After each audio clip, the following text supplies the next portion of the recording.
Hello guys, good morning. Ayan.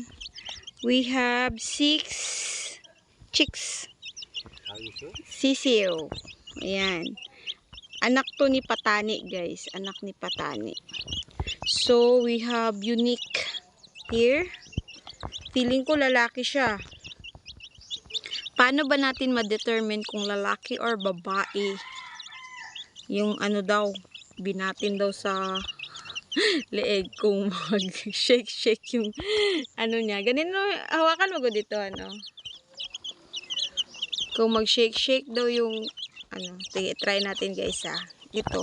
Feeling ko lalaki kasi siya eh. Chuchuchu! Ayun oh. Maganda talaga yan siya guys. Yan.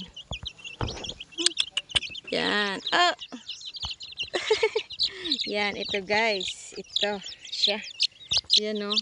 Unique yung ulo niya guys. So, sabi nila, lalaki to. Kasi yung, ano, yung, ano niya, Feeder.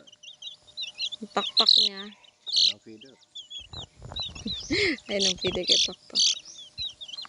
Yan. Yan. Tapos, ano daw guys, Kawawa naman.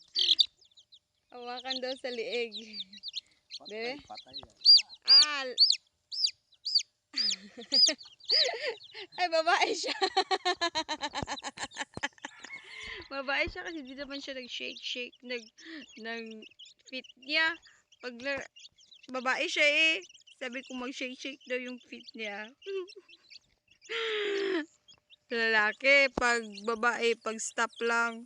Hindi naman siguro totoo yun. Kain sila guys. O, ito na lang yung ginagawa nila lagi kumakain. Ano kayang lahi yan? O, Astrolorf siguro yan siya. O. Breed na to guys eh.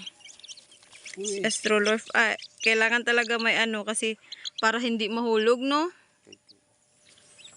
Ayun guys oh. 2 weeks old pa to sila guys. 2 weeks old. Yan. 2 weeks old. Pagkain niya sa bagay sa kasi hindi nila maano yung ano, matigas yung ano. Kasi mabigat yung pagkain.